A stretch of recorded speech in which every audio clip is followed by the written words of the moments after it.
weeks and weeks of play have led to this moment. Playoffs is back and we have some surprises in store for you. Absolute chills.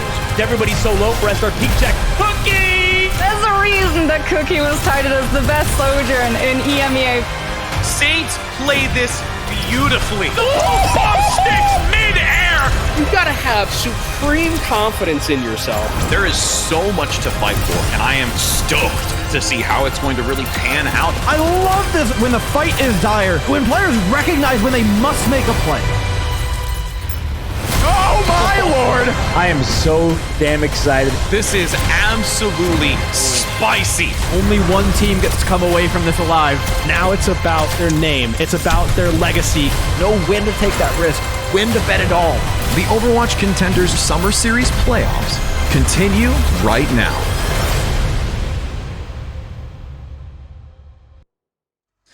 Hello everyone and welcome back to the Overwatch Contenders Summer Series playoffs. My name is Dustin, joined by Moxie, and we kicked off today, day number 2 of these playoffs, with a fantastic matchup between SRP Check and Twisted Minds, in which Twisted Minds won. Meanwhile, the other match of these upper bracket matches will be Aw Yeah versus Oblivione, the one that we have coming up, and this is also an equally as anticipated match.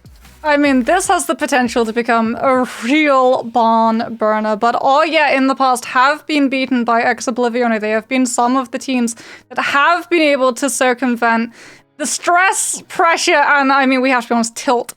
Absolute sheer rage that Aw Yeah puts all of these other teams under in terms of taking these matchups. And straight away, Dustin, I can see one player who's definitely going to be working towards building that rage meter, as Kaya is going to be starting off for Aw Yeah. The Junkrat specialist himself is going to be spamming so much damage on these control points. The rage meter, I like how you described it. It's like a boss fight, like before he's bloodlusts and just kills you all instantly, like a World of Warcraft boss or something. Kaya is that boss, though, right? I mean, for his side, he is that, Junkrat specialist that everybody's terrified of. You described it perfectly. But, their opponent will be the likes of Oblivione, in which yesterday, obviously, we saw Aw Yeah go the distance, make that reverse sweep against the likes of Triple Esports. But Oblivione's opponent, who was Ataraxia, they beat in the previous quarterfinals, in which Ataraxia went on to beat Triple Esports, who, obviously, Aw Yeah just won against. So this is going to be a hard match versus Oblivione. Yeah, Oblivione did, however, drop one map, the first map that they played against Ataraxia, which was Control. And wouldn't you believe it, Dustin, was also Ilios. However, that was when they were mirror Orisa-ing into this composition. In fact, they played a really fun composition where they mostly just mirrored, except they had W Maimon playing Genji and Cookie playing the Sojourn. So maybe we see a little bit of a difference come through from Oblivione this time around. Chase Torch did like to play things like the Winston, but also actually ended up flexing into the Doomfist yesterday when they played up against Ataraxia. Obviously, we know that, Kaya's going to be playing the Junkrat. Isaac could potentially try and play something like the Roadhog if we get put onto Well, but also able to flex onto the Orisa if he does see something like a Doomfist pick start to pop on up, considering the fact that that power block instantly nullified by a well-placed Javelin right through the elbow.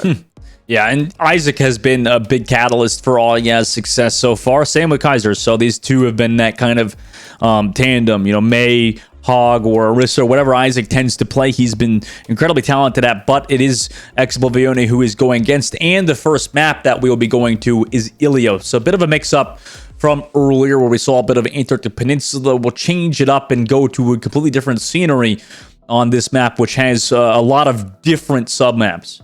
Yeah, potentially we could see the Orisa come through alongside something like a Torbjorn, but I am expecting that we're more than likely going to be seeing Chase try and field something like the Winston. But again, Isaac being able to flex into the Roadhog just absolutely ruins Winston's life. Every single time you try and dive in, you're immediately forced incredibly low, have to drop the bubble. That throws off the entire cycle that a Winston has to go through, where you want to hold on to the bubble for as long as possible so that you guarantee safe passage to your backline and allow them to be able to build up ultimate charge off of your critical health.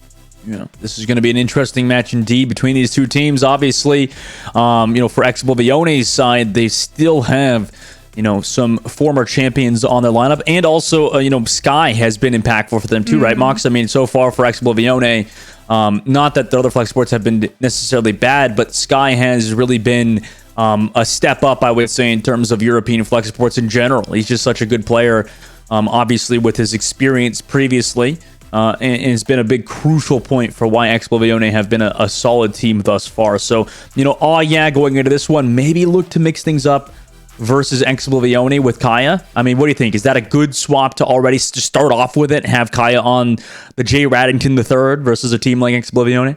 Well, we know that Necros likes to play the Genji, right? That's the thing for If they have Necros in, they're going to play the Genji. If they have Kaya in, they're going to play the Junkrat. And if you look at the backline that EXO is fielding, we're not likely going to be seeing the Ana for the Genji to be able to take advantage of. So as a result, if you do run into something like the Iliari, or it is going to be something like Alicio Kiriko, the Junkrat spam damage is going to be so much more repressive than a Genji just being outpaced by speed boost. Yeah, for sure. See what they try to rock. And also, you have to bear in mind, Well is a good Roadhog map too, right, Mox? With, you know, Isaac having that swap through. What comps did these teams decide to run today? You think we see any Iliari for Oblivione? Potentially. It doesn't really play that great with the Winston. We've already seen teams try and run it alongside a Diva.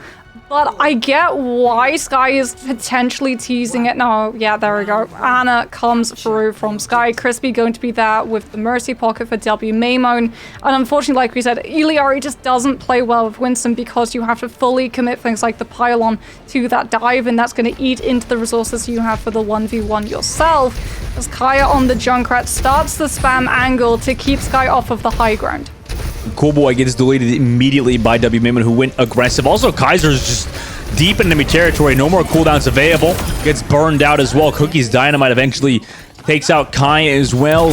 Overall, just perfect. Picked apart, from Oblivione. Isaac gets the hook kill onto Cookie at the very least, but without the team and then a Resurrect coming through, Oblivione capture this point first. That's instantaneous. Kaiser going on to the Bastion to try and shred through this pocketed Echo up in the sky, as Isaac sees that he's not going to be able to find the opportunity to go for the Roadhog hooks.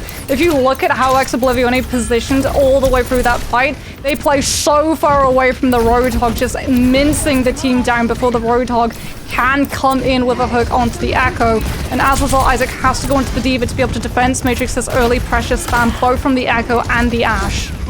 Kai and Isaac are able to get one, but immediately he loses the mech. Now Cookie has to deal with a Bastion, who just healed up and is getting that Kitsune Kiriko pocket on the outside. Kaiser's still alive versus this Echo.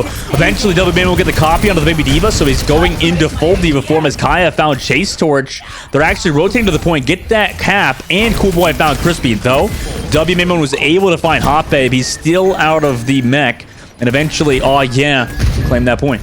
Chase Torch actually opting into the Doomfist. Cookie going to be building into the Bob for this next fight. Sky 2 going to have that Nano Boost, but you really have to worry about this Bastion in the neutral. It's getting to the point that Artillery Strike is literally a DPS downtime in comparison to what the Bastion can do when transformed.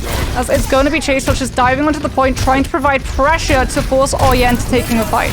There's that nano engage from the Echo, but the Suzu negates some of that damage, and the Bob comes out to zone. Kaiser actually deletes Bob instantly with some help from so they're doing a good job with the Kitsune Rush just to take it out. And then Kaya comes through with the flank after killing Sky like a freaking horror film villain. Just takes down Cookie from the back. Mamone also gets tracked too. Are in the lead pretty handily right now. Kaya always just needs bells on his ankle or wrist, something that lets you know that that Junkrat is coming, because like you said, he pops up in the most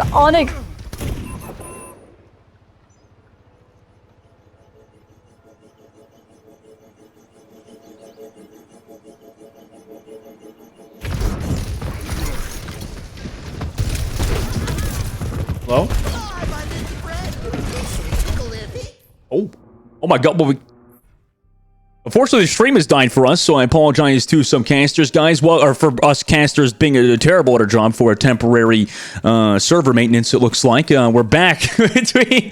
Oh, yeah, next Oblivione. It was Kaya, man. Kaya came through and just deleted our servers instantly, well, I guess. Like, we're still here, right? So we can sort of try and provide a little audio commentary, if you will, of how exactly that match is currently playing out. I'm not the greatest at sounding off explosions, but it sort of went along the lines of kapow, pew, boom, bang. Very, very much dead backline. Junkrat absolutely wrecking through an entire team alongside the Bastion in the transformation mode, as it does look like we're going to be able to head straight back into the match and have a look to see that Oblivion have been able to find that flip to come through just yet. Okay, Oblivione back half that point, like you said. Memo then comes through, trying to find the Baptiste over here, who then, have rotated back towards this point to claim it. They also still have the Diva Bomber, the Katsune Rush building up. Oblivione, meanwhile, have no ultimates, building towards the Nano. Crispy on the outside, trying to avoid the Baptiste. Coolboy committed for that, by the way, with not a lot of assistance as Kaya went to find Cookie. Hot Babe off of it, able to get Sky. Overtime started ticking down, but Oblivione were there to capture that point. Hop a perfect Suzu to stay alive, as W barely stays alive as Isaac comes to chase him. Luckily for him, he sticks to it.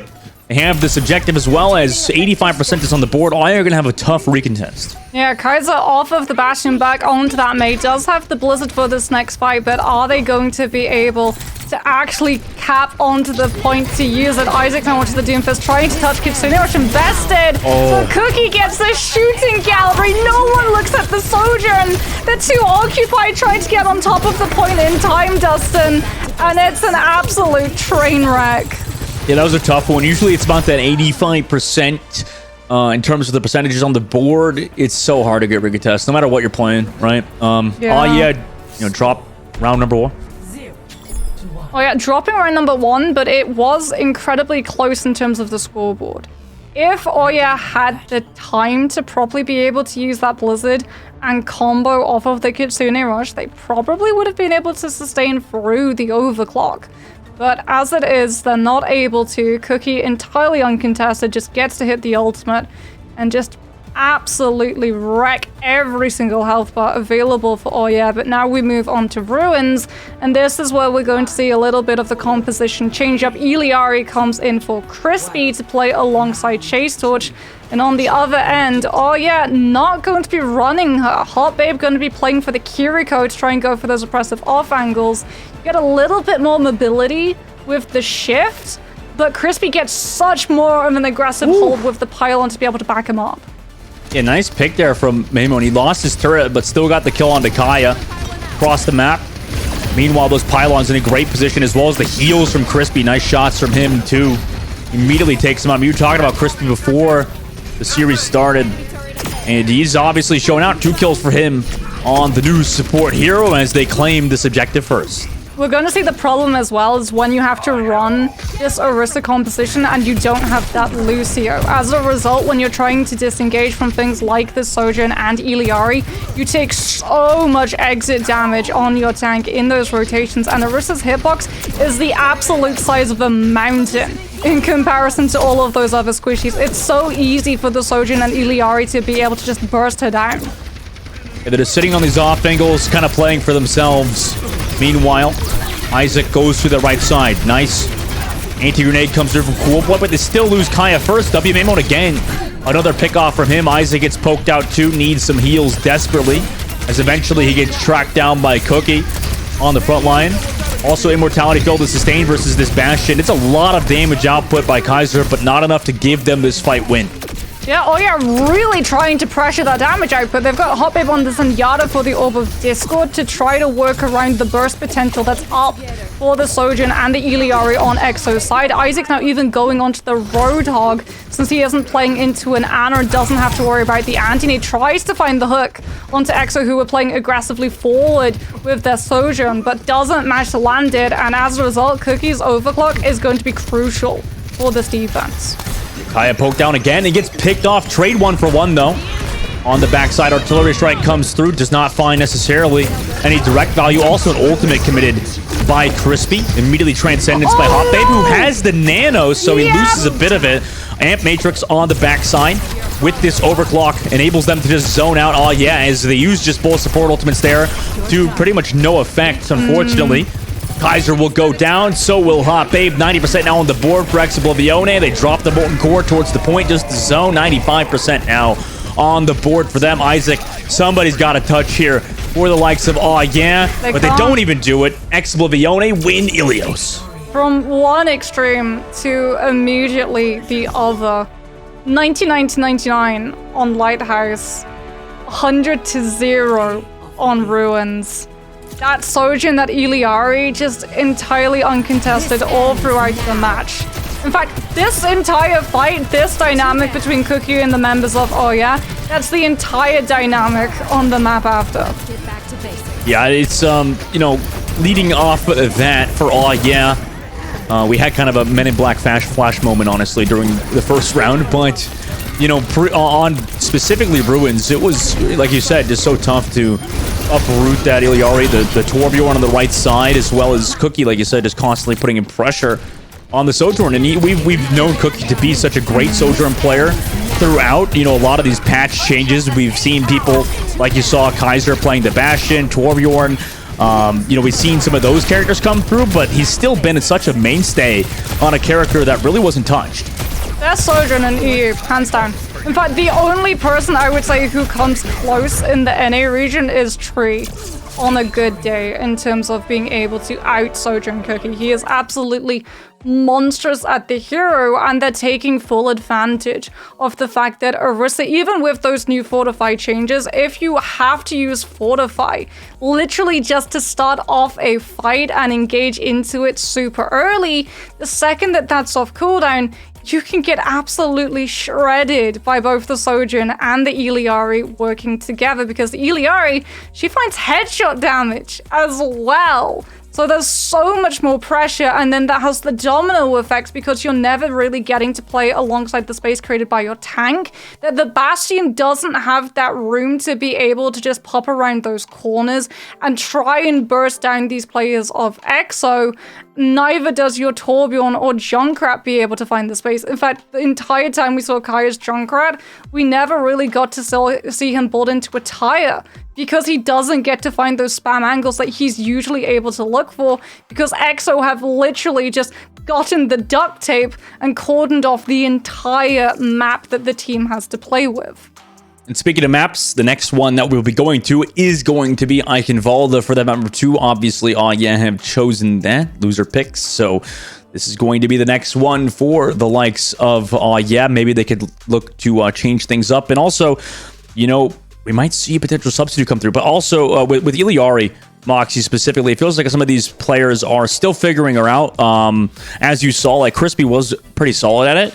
However, there were times, I think, when he didn't even cancel his pylon to just get it back faster, similarly to how like Torbjorns have to cancel it to make sure the cooldown is not extended. We'll have to see how he changes that up, but for the meanwhile, Oblivione have opted to go for a sub to put Canale back into the lineup to pair with Sky.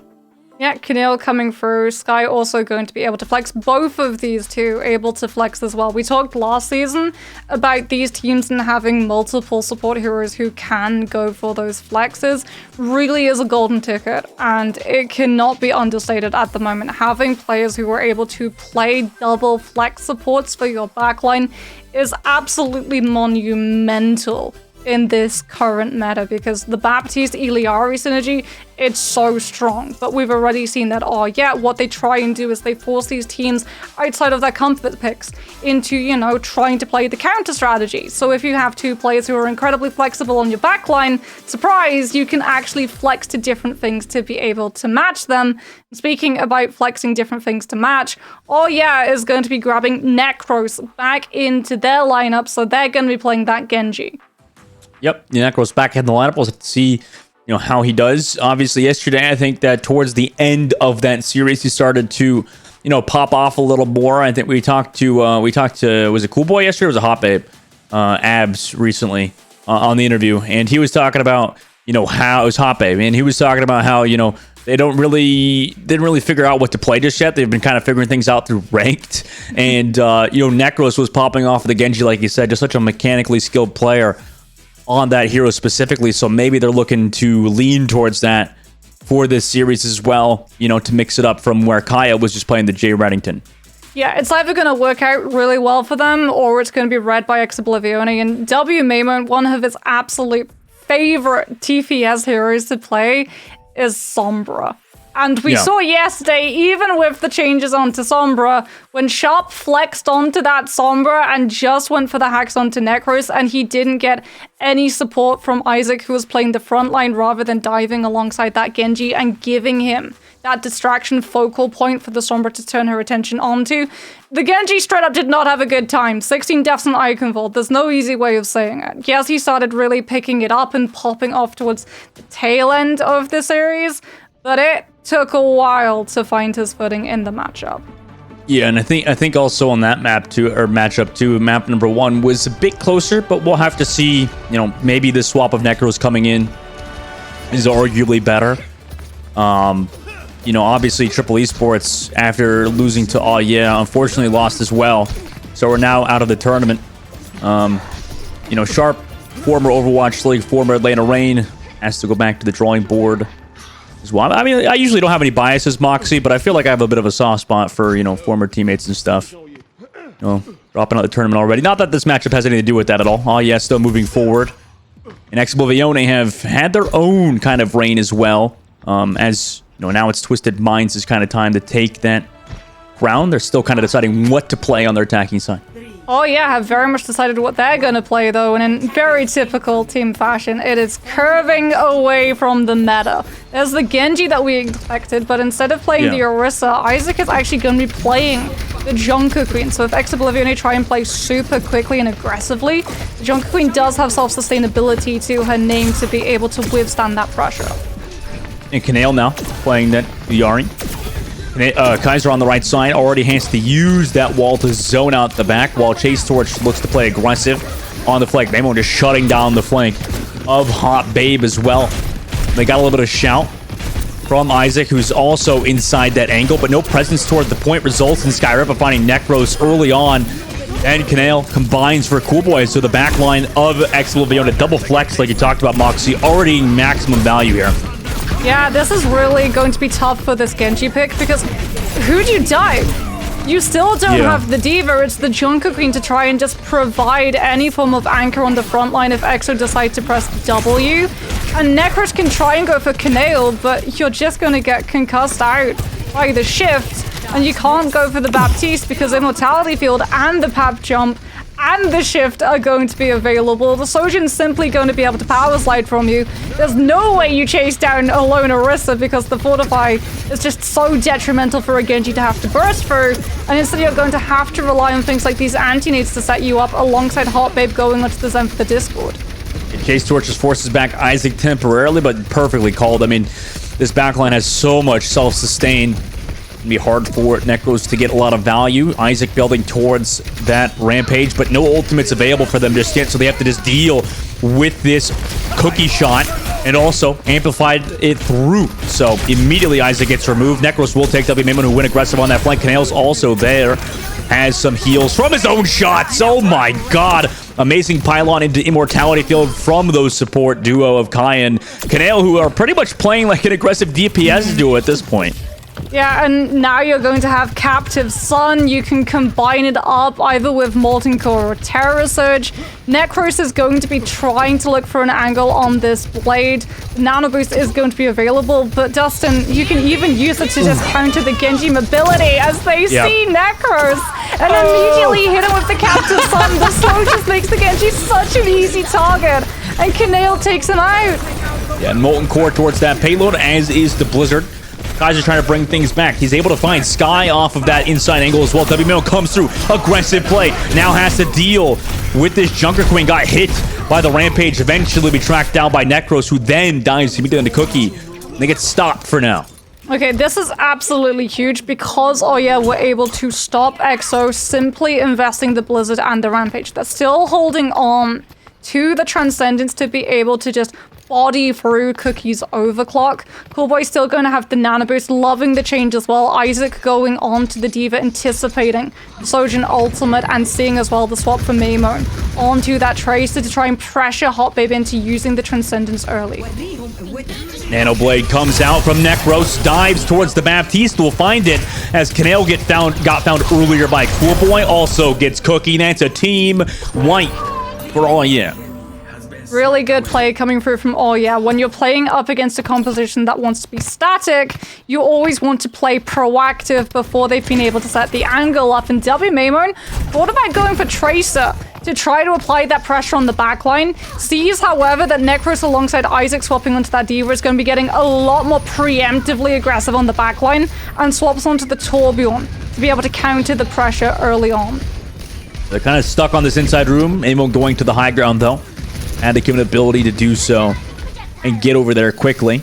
All yeah, just maintaining this high ground presence. Actually, nice boop onto Hot Babe, and then Coolboy also falls, so already removed as the supports of All Yeah. Healing is gone. Now the rest of All Yeah just have to play in this open. Find a kill, but they're just getting melted. Isaac falls, so does Kaiser. Just Necros to touch him into the Transcendence here to touch with if they really want to. They can't. They're waiting for the Zen just now. Oh, yeah, they transcend out here. Now here comes this Terror Surge, potentially from Chase Torch. Transcendence will eventually run out, but his team is not even back in time. They were too busy respawning. Sky Finums. Now Canale goes for the ultimate just on the inside to zone. As the rest of Oh Yeah look to just die on this payload. Oblivione and move into third. Oh, and the deflect's gone. Canale tries to actually knock Necros off of the map with the concussive off of the shift. Doesn't manage to find it, still is able to find the kill, however, and all the while, EXO still holding on to the overclock to the Terror Surge. So much noble potential for this team as Hot Babe off of the Zen. They're going to get a little bit of ground and spacing back off of the artillery strike, but all it does is delay and deny the pylon uptime. Yeah, that's a lot of ability to just remove turret, immortality, pylon. Immediately now Kaiser and Necros come through onto Sky and W Maimon after getting the utility out. With just the nano, Necros is able to get 2 kills, make that a third. Another team wipe for them. Yeah, really smart play coming through from Coolboy. Uses the nano boost, anticipating that Necros, he's not going to have the blade, but because he gets to use that nano, gets to build the blade up. He goes from 59% ultimate charge to 100 in one fight. That's one thing you can say about yeah, is that the fights they do win look pretty. I mean, the Genji utility, the deflect coming through is so problematic both for the Sojourn and for the Ilios. Talking about problematic, this blade is really going to be something that EXO were worried about. No ultimates to support it, however. Isaac sitting back, building towards the Diva Bomb. Now comes that overclock. Blade pops for Necros. Looking for at least 1 kill. Zoned away, though. Temporarily, Isaac loses the mech, trying to find him some space. And now Oblivione have all of it to work with. Hot Babe off the flank. Just looks to support Necros on the inside. Artillery strike to zone, but they know that Bastion's pretty much AFK as he uses it. Cookie off the back of it, able to find Baby Diva of Isaac. Kaiser does take out the pylon, but what does it really matter when Canale now comes through with his ultimate on the inside? Canale just moth his way over to the other Iliari on the backside. Hot Babe's alone, has to come out with his own ultimate. Hits Sky, slows him down temporarily as it blows up, but Canale drops the pylon to just pocket him on the inside angle. Cookie as well, just hits that direct shot of the Hot Babe on the flank. Now Isaac drops off the Diva Bomb, dies doing so, but it still kills the pylon, and Kaiser is there to kill Chase Torch, so no more tank. As long as he can touch and have that in, he might be fine, but no. The rest of Oblivione are there to close out on Oh Yeah and capture on Eichenwalde. They are able to dwindle down the time bank significantly, however, off of the changes that are made. Isaac going onto the Diva formed a lot more of a problem for Oblivione to have to outthink around, as we can have a look like that Tourbillon, the rate of fire that it does. It's absolutely nasty. If you see how quickly you can go from fixing your turret to just absolutely wailing on a back line. So we can have a look at some of these replays. Necros coming in some really good dashes into Shuriken kills. Allowed Oya to look for that recovery, but unfortunately they were always on the back foot after losing point A so quickly. And now, they have to run it back, obviously, through this entire map on their attacking side. Going down 2-0 is, well, I guess it's something Aya's used to since they did that yesterday as well, to come back. I mean, do they really change anything here? They're going to rock the Bastion again, it looks like. It's going to be really tough because Oblivione, like this composition, which worked so well on the attack, works 10 times better on the defense because everything is now one-sided. You can put the Tourbillon turret in a space which is really annoying to be able to take out, but more importantly, you can put the pylon on a position where essentially Isaac is literally just forced to early fortify and body through the entirety of Exo's team to take it down early. Oh yeah, walk out of spawn, Zenyatta and a composition.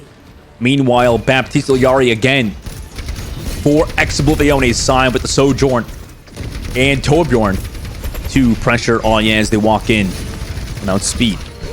Isaac already goes forward with his Javelin spin to force back Oblivione. WMO goes so low to Necros on the left side. Nice Discord and Harmony to keep Necros healthy and give him a lot of damage. Pylon removed from Canale's side as well, so that's a little bit of healing gone for 12 seconds. Necros also plays back of the map. Isaac ready to go. I mean, they're getting this surround on Oblivione right now. Javelin on the inside angle.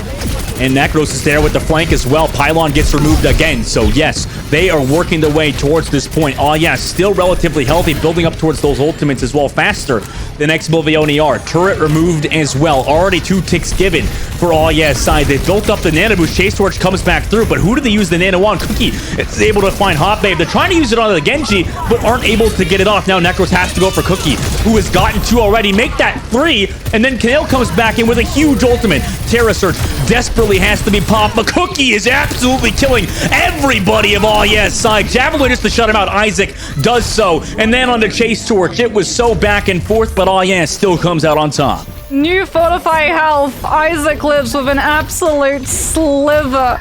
13 eliminations and 6k damage, but the big number that you have to look at, 11,500 damage taken, Dustin. Absolutely insane numbers coming through from the Orisa to be able to sustain out of that fight. And as a result, Oh yeah doesn't get stuck in choke and can use these ultimates to force Oblivione off the angle they really want to hold on to, this high ground, to set the Torbjorn and Sojourn pressure up. Isaac is pressured early. Now that Nano comes through. Necros will drop the blade onto the back. Immortality field used to keep him alive for a bit longer. Necros will find 1, deflect into the second. Make that 2 for him. Cookie still finds it. I mean, Cookie keeps getting these kills, but unfortunately, it's a loss for them again. Still, Oblivione going to have to entirely reposition at the moment. They've got the ultimates to come back into this next fight with, as Oya had to use absolutely everything other than this Transcendence to keep this momentum and make sure the static composition does not get to set up once more, because that's where Oya are going to run into trouble. Cool boy trying to play on this back. Get the heals on the Kaiser. No, got picked off in the open as they were rotating on the left side. It was a bit of an awkward place for those supports to be. Meanwhile, WMMON also connects on to Isaac after Oh yeah pressured away from this payload. Cool boy will fall. Chase Torches come through onto Hot Babe as well. Necros does find 1 onto WMMON, but Oblivione hold off of that Ant Matrix. That Ant Matrix is on such a brutal angle as well. That's the second time this week we've seen that exact same bridge play with the Amplification Matrix enable these teams to be able to take those fights, as Oh yeah's members are just too split. Hot Babe to be able to use Transcend to save it. Really good jump coming through from Canale to be able to dodge away from that aggression coming through from Isaac and keep the Iliari available for Oblivione so they can still play super aggressive and stall Oh yeah out of so much time trying to get past Castle. Yeah, Outburst kind of being used, like you said, like similar. Canale again finds the opening pick on the Necros, but it's kind of being used similar to the Swift Step for Kuriko as well, right? And it doesn't even go as far as it does. Oh my goodness, talking about far! Ooh, it was deflected! Captive Sun! Its hitbox is absolutely huge, and Isaac, just by being on the map alone, is able to absorb it into the Javelin spin. Honestly, I mean, that's a huge hitbox, like you said. Terra Surge eventually came through from Isaac, but it cost him his life after going for it. Down 2k. Now they actually go for the Nanoblade without a tank. It's the Baptiste. Necros finds 1, finds 2. Brick comes back to the rest of his team because they're kind of being spawn camp. X will be understanding the fight is kind of lost after the end of play. Canale gets the shot onto Necros as well. I mean, amazing work from this guy so far. Will eventually get staggered out as Oh yeah regroup around the payload. So Necros didn't actually need a tank to be able to make that blade work because Oblivione have already positioned themselves into spaces which Isaac would have been able to provide naturally. As a result, Chase Touch is removed from the fight, doesn't have Fortify or Javelin Spin, and crucially, Kineo was not in the Genji's path to be able to stun him out of that blade duration, as now Oblivione are able to regroup his Necros. Buddy? Wait, what even happened? I mean, he's just off the map, gone. Molten Core was committed, I and think he misjudged the wall climb distance. What was... He was trying to scale up onto the castle cliffside. And I think he actually got bopped back by the rock formation on the side. I don't know, but it was a lost team fight anyway for them, right? Because of Molten Core and also the Ant Matrix committed by Sky. And now on their attacking side, he comes back in and just finds Kineo early on. Those are the picks that you desperately need, though Cookie trades it back. 1 for 1. Oh wait, did he get stunned by Kineo's shift? He might have, yeah, you're right. I with think the he outburst. actually might have. Okay, that answers that one. Moxie's detective agency now closed for business, as it is going to be Oblivione having to open up an agency of their own to look for, well, Isaac, as he goes into the fight and 20 seconds later goes immediately missing, just thanks to the sheer damage burst available for Oblivione with this Baptiste Iliari just putting so much damage onto the tank alongside the Sojin and the Tourbillon. It's the infinite pressure as we're going to get to see. Okay, here he is. He tries to scale over. No, he just... Unfortunately, no, he gets hit by the block. Oh, he didn't get by... He just... climbs and bumps his head directly on the shelf. Yeah, that's unfortunate. Unlucky. Unlucky, mate. Cookie also gets Cool Boy on this fight specifically. Now Hop Babe with the 1v1 with Kineo. Who wins? The Javelin does. Isaac just disrupts that fight. Play spoiler. 8 seconds left. Hop Babe to touch the payload. Goes into Transcendence form just to use it as a speed boost. Does not even touch it, actually. So overtime will not be ticking down here, it looks like. And there you go. Oblivione are up 2-0 in this series so far. So much damage. I mean, you look at these numbers on the statistics. Chase Torch has 34 eliminations. But here's the big difference, okay? Kineo on the Iliari, 8,708. He almost keeps pace with Cookie, who put out 9k, and W Maimon, who put out 11,000. Because you're just constantly taking so much damage from every single role on this team. Oh yeah, are constantly being overwhelmed in every single one of those engagements. So the only time that they ever get actual movement on the payload is when ultimates are up. But unfortunately, because they lose all of the neutral fights before those are gained, they never have the advantage. And when they have ultimates enabled, Oblivione have so many more. Yeah. Yeah, man, that's crazy. On top of that, using, you know, the ability spam, kind of like the turret, the sentry, or the pylon, and the immortality field, like that's an extra, what is that, like freaking 600 HP or something just between those things alone. Mm-hmm. And you can't headshot it. Yeah. That's like the really big thing. So many people are overlooking how much health that pylon actually has. So for things like the Genji, or if you try and run the Kiriko, if you want to go for those dive plays, try and take the aggressive angles and claps in on the squishies, you're always having to spend precious time taking the pylon down because it's just going to out-heal the damage that you do. And because it takes so long, heal comes in the form of the Orisa, whether it's the Javelin Spin, the Javelin Throw, or simply just Fortify Body Block. And you can't find the engagement, you can't find that early kill, the numbers advantage that this composition relies on every single entry needing. Now, obviously, Oblivione up 2-0 in the series, looking to close it out, but maybe Onyek could get the reverse sweep like they did yesterday. We'll have to see after a break, so don't go anywhere, guys. We'll see you for that map number 3. Oh, hello! Fancy meeting you here. It's so nice to see ya. Are you ready to survive the wastelands? Then you'll need to bring your shotgun, your axe, and of course, your knife. Or your sharp wit, if you get my drift. Hey, whoa. Hold on there. Don't forget to pick up your Overwatch Contenders Junker Queen skin. Yeah, gearing up is as easy as connecting your Battle.net account to Twitch. And after that, watching the Overwatch Contenders Summer Series will contribute to your drop progression, letting you claim your own wasteland-ready Overwatch Contenders Junker Queen skin. Oh, that's right. It's time to rampage. Now, get out there and slay with the Overwatch Contenders Junker Queen skin. Okay, take care now. See you in chat.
Welcome back, everybody. Oblivione are up 2-0 in this upper bracket matchup between Aw Yeah and themselves. That first and second match obviously went in favor of Oblivione in a pretty reasonable fashion for them. You know, so much so of that combination of double flex support, like you said, with Sky and Kaneo coming through both on Baptiste and Ilios respectively.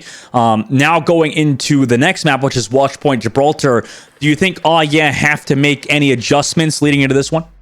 Well, I mean, obviously they're going to make adjustments given the fact that we are seeing a couple of substitutions come through, but this is the map where they had such a strong run yesterday. Yeah. They had 1 minute to be able to get as far as they possibly could on that second attack round of Watchpoint Gibraltar. And Dustin, not only did they manage to pick off checkpoint A, they picked off the entire darn map in overtime. It was absolutely insane, and it's because the strategy that they wanted to implement in Eichenwalde, they were able to implement it yesterday on Watchpoint Gibraltar. They were able to send Necros into the backline, deny a lot of the support, that line of sight onto all of their other players, and as a result, Oblivione are going to be fielding Vestola into the mix. Vestola, who is able to flex not onto the Orisa, but onto something like the Diva in anticipation of that dive coming through from Aw Yeah and the attempt to just try and split EXO's focus so that they either peel for the backline and lose distance on payload or vice versa. And this is a fun map for both, you know, the likes of their backline, like you said, with Sky. Double flex support is always an enjoyable time on a map that doesn't really require speed. Or Lucio. Meanwhile, on the other side for Aw Yeah, they're also making a substitute. We have Kaya coming back in for them, so we'll be seeing a bit of Junkrat. Necros obviously staying back in the lineup. So Aw Yeah looking to kind of counter swap, like you said. This is their overall strategy, right, Moxie?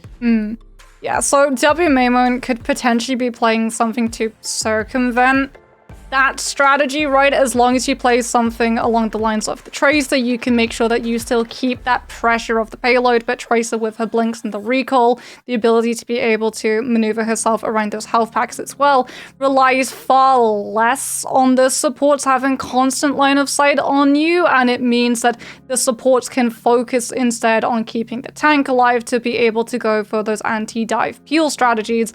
Now that the D.Va boosters have been buffed, you can be all over the place with that defense matrix, making it really annoying for those Genjis to be able to land those insta-kills on Ana. Yeah, you're right. Let's see if Fastola can actually deal with that as well, as Cookie's been playing so well for Oblivione. You know, a lot of Sojourn shots coming through from him, and Oblivione look to be one of those teams that could beat the likes of Twisted Minds. That's why, you know, Cointree in the interviews was saying, okay, this team is really tough to deal with at the moment. It's probably the toughest team that he has to go against. You know, he was saying how the coach of Oblivione was, you know, counter-shredding for them. But, you know, in terms of the matchup right now, you said, oh yeah, yesterday made that reverse sweep, and it all started on this map. So maybe they could pull off something very similar to yesterday with a little bit of a change up in terms of the players in the server. Yeah, I mean, they're going to have to if they want to be able to stay in this upper bracket. Otherwise, if they lose this map, it's going to be serious and they're going to be down in the lower bracket. But like you said, this is definitely one of their comfort picks. This is one of those maps where they feel they have an advantage. It's definitely one of the maps where their composition, that sort of chaos that they try and run these other teams into, is really able to find a lot of footing, a lot of value. Whether or not we're going to be seeing Isaac go on to the D.Va, it's not going to be the D.Va, it is going to be the Roadhog. I mean, you can find a lot of value with the Roadhog, especially in that first fight, just denying catwalk for the attacking team. You sit up there, you wait for someone to try and pressure, you find the instant hook with the distance, and immediately try and bag yourself a kill. Oh yeah, on the defensive side, we'll be playing, like you said, with that Hog. Oblivione will still have to see what they want to play. You know, obviously, there's not a lot of wrong choices for this map, huh? Coolboy, by the way, it's still going to be on the Lifeweaver. This is something we saw yesterday, but normally it was on Oya's attack to be able to give the pedal platforms to Isaac, so he was able to find those hook opportunities, as Fastola does indeed come out on the D.Va. Cookie at the moment on the Hanzo just to try and find a read on where Oya are positioned with the Sonic before deciding to actively lock it in. Seeing the Roadhog and knowing that he's going to be an absolute ult battery. Fastola, the entire purpose of him is just to soak up a lot of these Junkrat mines coming through from Kaya. Cart already being pushed underneath in this sort of car wash area. Roadhog Cook onto the left side where the Ilios is, but Kanale avoids it intelligently. Isaac's still holding that off angle too, by the way. He's not really giving it up. There's a turret there. There's a bunch of people trying to deal with him. So he's at least getting the eyes away from that cart, where now he's being dove upon, has to back up. Nade comes through, actually gets past Fastola in his defensive matrix, who had to deal with the Roadhog. Taking a lot of damage right now from Alaya, who did a good job spamming over the top side. Turret goes down from W Mamo, but Kanale is there with the heals over the top. Pedal platform was used from Alaya as well, so no more of that cooldown, but he actually boosts up high on the top left near these boxes. Over the top, a very important position to hold in Gibraltar. Now Necros goes for that dive early on, knowing Kanale is there. No outburst for him to jump away with, and Necros cleans him up. Cookie also fell to Kaya, so they win that 2v2 on the high ground. Oblivione now kind of set up in the flank in a bit of an awkward position. Yeah, when you don't have that D.Va, when your tank is a Roadhog, the Genji really has to play around the abilities being on cooldown, and Outburst is one of those crucial ones that needs to be out of the way when you go for the initial dive in. As Isaac is able to take the Ana down before the anti-nade can stop him, Necros now entirely uncontested is free to be able to just go through those squishies, and Oya once again can cycle through this spam competition to keep Oblivione stalled out for as long as possible. I love this backline for the likes of Oya. Lifeweaver and the recent changes, you know, a little bit more viable in the current meta, and just pedal platform consistently to these high grounds whenever he really wants, and also get his team up there. Yeah, and because of the grab, you can also position Isaac into the really aggressive spots, knowing that if he does come under pressure because of the anti-nade, you can immediately yank him back to safety. The Nano Blade play comes out. Necros goes aggressive to the backline, down to 30 HP and gets deleted by an anti-nade through the Nano Boost play. So Oblivione nanoed Cookie on their own side. He's able to take it out, and he does so successfully. Trap comes through onto the Diva. Pistola has the Diva Bomb on the cart. There's that Tree of Life towards the payload as well, but it gets immediately removed by the Diva Bomb of Pistola. Nail goes aggressive onto Cool Boy, but has some support now on the backside. Molten Core as well to zone out towards those staircases. The cart pushing towards that checkpoint. No meters left at all, and Oblivione will capture first point.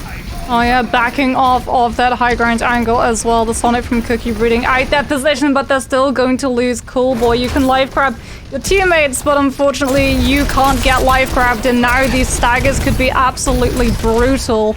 As Oya have to make sure that they don't lose more distance, as Exo gets so much free payload movement because of that pick. This middle phase of the map is actually very hard for the defensive side, because yeah, you could just set up so aggressively on high ground positions where Oblivione kind of become pseudo-defenders in their own right. Pedal platform to go up and just gets killed by W. Mamo, and the pylon's still in a safe position as well, so he can kind of do whatever he wants. Tyra comes out from Kaya, comes back into W. Mamo, but Cookie's Dragon Strike strikes true. Pistola also finds Hot Babe. Isaac slowly falls, and unfortunately no value was found out of Kaya's Riptire and the second phase. Oblivione moved through it smoothly on to third. Yeah, and Necros unfortunately loses the 1v1 against the Iliari, who just does so much damage to that Genji. And if the pylon's available too, you constantly have to hit back-to-back headshots, otherwise she's just going to be healed right back up to full. Another domino effect of running this Roadhog. Yes, you have that frontline pressure to deal with Pistola's dives, but you deplete the resources for this Genji to actually be able to find the kills, and as a result, Skye and Kanale have lived through so much. In fact, both of them currently only on 1 death each. Oh my god, that's insane. Life grab Isaac away, but unfortunately doesn't cleanse, so Isaac still goes down after the instant came through. Cookie also finds Necros, and WM's turret finds value onto Kaya as well. Man, this is looking terrible for all, yeah. Isaac now onto the Zarya just so that the beam can melt through that defense matrix. As self-destruct is available, understands that the Soul's gonna hold on to it until Oya are ready to mobilize around this contest, and the Zarya bubble can at least block it. As Nano onto Necros, but he's still missing the blade. Gets the Zarya bubble to try and move forward to be able to use the ultimate to find the damage, but Oblivione kite around it perfectly. Cookie got the nano on the other side, but now, after the nano wears off, just gets that kill, deflects onto Kanale as well, so that's 2 for him. Oh yeah, come back after a nano, and then the blade later on. Skye does find Hot Babe, and as he's resetting, they still have a large time to work with on this third point.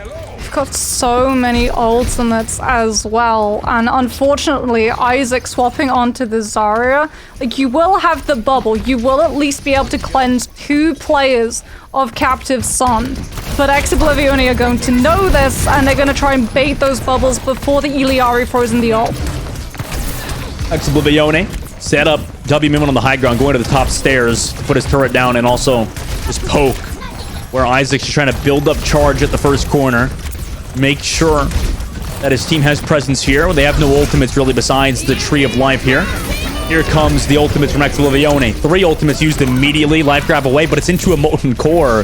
Cookie Dragon Strike found Necros as well. Tree of Life is here too, but it doesn't really do much for the likes of Alya, who just get picked apart slowly. The Tree of Life is gone.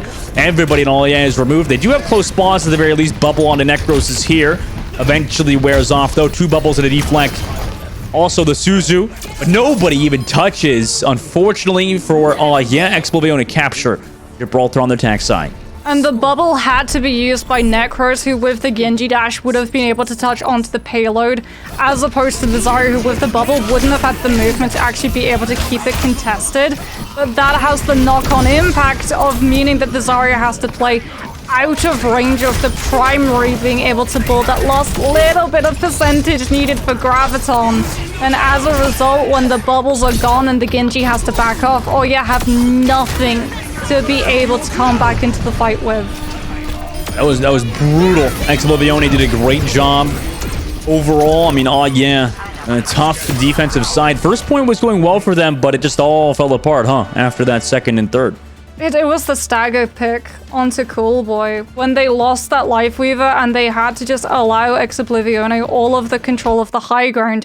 Suddenly, Oya just didn't have control of the spacing. Kaya tried to use the Junkrat tire and got spotted out immediately. Yes, he's able to find picks off of the ultimate, but he goes down to Dragon Strike, and there goes your spam. There goes your delay strategy of being able to just try and claim any time bank that you can to burn Oblivione out of that sustain when you head into point C, where you should be favored. But unfortunately, they have to swap their composition as opposed to forcing Oblivione to swap theirs and reset their ultimate economy just too drastically. Yeah, a really tough time for Aya, but maybe on their attacking side they can change things up. You know, yesterday, obviously sticking with Necros throughout the series, not playing a lot of Kaya. And now today, you know, opting for a bit of a different strategy, sticking with Kaya instead of having Kaiser in the lineup for them, has been quite a different change for Oblivione. They've just been steady and true, except for that tank role and sometimes main support role, Canale coming in. Oblivione now on the defense. Keep Vestola on the Diva, no surprises there, but Cookie actually going for the Cassidy to make sure with that hinder that Oya cannot find that early momentum of taking Catwalk, as Necros just has absolutely no avenue of being able to commit onto the dive until the nade is gone. Vestola sitting down below, has some support from that pylon until it's gone, and the rest of Oblivione. Boy, gets picked off early again by W Maimon on this Torbjorn. He's been so impactful. Nice work from him. Has a lot of HP to work with. The pylon still focusing on him. You can see in the bottom left as well in the UI, and that's when he's getting healed by it. Is just kind of setting up again as they have to wait for the tank. Yeah, Isaac tried to go for the same play we saw yesterday of just playing around the payload and pushing it on the car wash, so that they force Oblivione with this Torbjorn and Cassidy away from their vantage point of the high ground. But unfortunately, it means that the Diva is actually away from the backline, and Oblivione just pounce on the vulnerable Baptiste as Hotbabe actually now goes onto the Kiriko, seeing that if Isaac tries to play aggressive and just around the objective, the backline is going to be pressured and they won't have fuel, so you need the Suzu. Wait, Necros got Maimon and then died to the outburst from Necros, or from Canale. Coolboy trades that back though. Cookie again makes it even though. On the low ground, Vestola's just sitting here the entire time, just dealing with at the choke point, making sure they don't push forward. It's such an abusive angle from Vestola. Also dives on a Coolboy, almost killing him, forcing that immortality field. Still sitting nice and healthy. Gets the nano boost as well just to maintain this, knowing the immortality field isn't there. Dives on a Coolboy now and can just drop the Diva bomb immediately afterwards, zoning everybody else away, and in fact gets the entire remech while he's at it. During this, his team is just sitting above on the high ground, so taking full advantage is Oblivione right now. And Necros and Kaya have just had no space to work with, and as a result, just have not been able to build up the ultimates. Isaac's gonna have to self-destruct. That might be able to buy Oblivione backing off, and they are gonna throw it out onto the high ground to bait, but all it does is destroy the pylon and the turret. At least that should set up a dive to initiate, but unfortunately Oya cannot commit anything except Necros, who goes in alone and gets shredded. Oh man, rip and pep Necros, man. Maimon just removes him. Turret, or the cart has not really moved yet either. And now they're back to the really aggressive position. So it's just constant back and forth. Kai is deep in the back line. Surely they'll find the stagger before he can even get a kill. In fact, Sky does win it out. Hotbabe just gets staggered as well. A little bit of showboating here with 1 minute and 20 seconds left.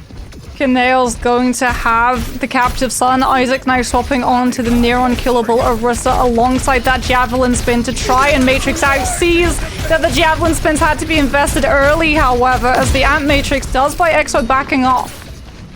Necros anti slows down for now. Ant Matrix, unfortunately, not getting a ton of value in that fight specifically. Necros also takes some damage on the right side, or Cookie rather does, and now has to back around the corner. Sitting above the high ground, the Coolboy again has to lamp himself, but then dies immediately to Morton Core. W Maimon came through on the flank, found two. Now Necros popping a Desperation Blade. Will kill two with one. Now has to deal with a nano boost to Diva. Gets a swipe off on to that Torbjorn, but the turret eventually finds him. He gets the kill. He got three, in fact, in that fight. But Turb comes out on top with his turret. Oh, but Dustin, look at the combination that Oblivione are still holding on to. Deadeye and Captive Son in overtime when Oya have no choice but to try and play on this payload. And at the exact moment, the Hot Babe swaps off Kiriko and loses the ability to Suzu. Riptire comes through from the bottom, gets onto Pistola, who now has to use the Diva Bomb. Here's Kanale on the flank with that Captive Sun, going for the 1v1. Outburst already used, knowing the mobility's gone, he can just toss out his ultimate. Needs to kill the pylon, though. Now goes for the 1v1, and then the kill happens after it blows up. Everybody now falling for the likes of, oh yeah, not a chance in the world for them here on Gibraltar. And Oblivione will go 3-0 in this series to now face against Twisted Minds in the upper bracket finals. Such a smart flank coming through from Kanale. Understands that Hot Babe going on to that Iliari is trying to sustain himself on side room with the pylon. So even through things like the Deadeye, he can try and keep the team healed fully up on the payload without having to worry about any additional pressure that comes through from that specific angle, because the pylon is going to be able to keep him topped up. So Kanale goes for the 1v1 with the Captive Sun already built up to be able to put the pressure onto the Iliari, deplete the healing, and without the healing, EXO then make their move, zoning off the rest of the team with the Deadeye so that Oya are just forced to back off. EXO look amazing at the moment. We'll have to see how they do later on versus the likes of Twisted Minds, who also had their own win earlier today versus SRP check. But honestly, Moxie, what can you say about Oblivione here? Didn't they just look kind of on a level in this match versus Aya, huh? I mean, the fact that Vestola is able to play the Diva and really heal well, the support line at the same time as Necros is just denied any form of entry because the Torbjorn turret is there, the Torbjorn himself is there, just constantly taking that pressure. And even if you're able to bypass all of those obstacles in your path, you still have to win the 1v1 against an Iliari who does so much damage even before you take into account the headshot multiplier. And as a result, we just see Sky and Kanale, 17 eliminations, 16 eliminations, 3,666 damage done, 6,752 damage done. And that's even more additional damage, which again puts so much more pressure every single time Oya try and walk out of that spawn point. They're already being pushed to the absolute brink before they even get to see the payload. Now, Oblivione obviously move forward in the upper bracket, but we have an interview with Chow, the head coach of Oblivione, after a break, guys, so don't go anywhere. We'll be back with that interview. You like solving problems. Problems like how to stop that tracer from deleting your backline. I know just what you're thinking. You'll bring a turret. But y'all can't solve all your problems by simply bringing an extra friend to the battlefield. For that, you need the Contenders Torbjorn skin. Solve your problems by connecting your Battle.net account to Twitch. After that, watching Overwatch Contenders Summer Series will contribute to your drops progress, letting you claim your Overwatch Contenders Torbjorn skin. Even your turret gets an upgrade. Warning, the Overwatch Contenders Torbjorn skin does not come with extra or upgraded turrets. Build instructions will not be provided. By picking Torbjorn, you waive a claim towards any destroyed turrets, no refunds, no exchanges, and no take-backsies.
Welcome back. We just got done with the series between the likes of Oblivione and obviously with EXO coming out 3-0, we've brought in Chow, the head coach of Oblivione. What's up, Chow? How you feeling after your guys' win in the upper bracket semis? It's really nice. It feels good. Also, we have like 2 coaches. I don't know if we have a head coach, but just a coach for Oblivione. So then, as a coach, obviously getting a new hero and new patch is going to change up a lot of how the team plans into these matches. In regards to Iliari, we saw obviously Life Weavers released into Overwatch, maybe not having the same level of impact. Why do you think Iliari is as strong as she is in current meta? I think that Iliari is a strong individual character, a strong duelist, and a high pressure character. The problem with Lifeweaver was that you have to play him around something. He has very limited ability to control any space. He just helps people, and Iliari can help and also be a menace herself. That's why I think it's much easier to put her into a composition or into play in general. No, that makes a lot of sense. And for you guys, for Oblivione, we've seen, comparing it to other teams from yesterday, even so a lot of teams have been playing even like Bastion or Torb a lot of time. You guys obviously put WMAMO on Torb, but it was kind of a mainstay to put Cookie on the Sojourn as well. I don't think a lot of teams are really doing it as much as you guys at the moment. I mean, obviously you don't have to go into necessarily in detail about it, but what can you say more so about like Cookie's Sojourn and what it brings for you guys? I think in more composition than one, it's one of our I wouldn't say best win conditions, but one of our win conditions for sure. It's just we've been working on this character in particular with Cookie for, I wouldn't say a lot, but for a little bit lately, and I think he has a lot of improvement on it lately. But also, it's kind of his character, It's by default a character that he can play really well, and since we've been also working on it with the improvement lately, it's just a very big threat to the enemy, I think, whenever Cookie's on Sojourn. Yeah.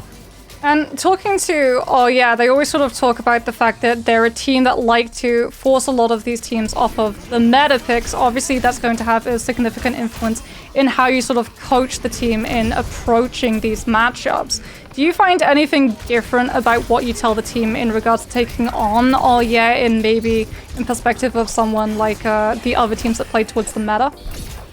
You see, this is where we got a little bit lucky this time, because I feel like generally you do take a different approach a little bit towards but this time, because meta is kind of basically their comp mirror, more or less, it's much easier to take it because you were already preparing for more or less the same situations or same matchups. That's why this time we didn't change that many things going into them. Oh, that makes a lot of sense. And, obviously you guys got that 3-0 coming forward. You're not going to move into the Twisted Minds game in the upper bracket finals. Do you have any last words or things you'd like to say before you guys play against the reigning champs? I think that it's going to be a bit closer match than it was in the group stage, I feel like, even though it was still close. I think that this time we'll have a better chance, in my opinion. At least that's the way I see it. A lot of it will be depending on how we will spend the next week preparing for it, and I just hope that there won't be many issues for us in the preparation for that. And I think that if there will not be issues, we will we'll have a great match. For sure. Well, thank you, Chow, for coming through. But do you have anything you want to say as well for yourself, or shout outs or something like that before we let you go? Well, shout out for to Exo for taking me as a coach, and shout out to all the players and Reggie, the second coach, who is also doing a lot. He's a very hardworking person.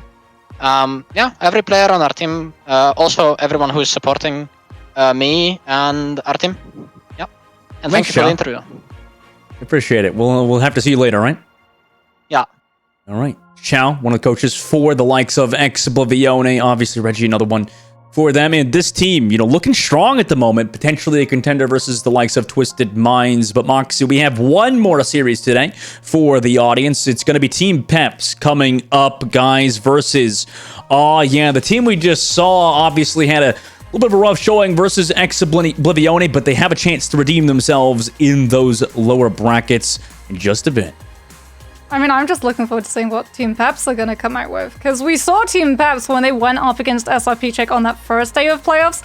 They surprised everybody and mirrored into the Reinhardt, and as we heard from EXO a little bit earlier, Team Peps do like to cook up these individual strategies, knowing ahead of time that they're more likely going to be going up against, a team that like to push away from meta and play to their staple picks.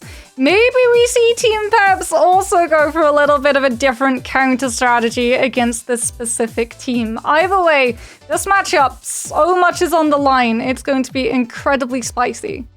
It is, and you know what else is spicy? We're going to have a little bit of a caster switch up for the next game, which is going to be Rich Rad and Kenobi coming up. So you're not going to miss the next series between and Peps, guys. We'll be back after a short break. We'll see you for that third game of the day. Oh, hello! Fancy meeting you here. It's so nice to see ya. Are you ready to survive the wastelands? Then you'll need to bring your shotgun, your axe, and of course, your knife. Or your sharp wit, if you get my drift. Hey, whoa. Hold on there. Don't forget to pick up your Overwatch Contenders Junker Queen skin. Yeah, gearing up is as easy as connecting your Battle.net account to Twitch. And after that, watching the Overwatch Contender Summer Series will contribute to your drop progression, letting you claim your own wasteland-ready Overwatch Contenders Junker Queen skin. Oh, that's right. It's time to rampage. Now, get out there and slay with the Overwatch Contenders Junker Queen skin. Okay, take care now. See you in chat.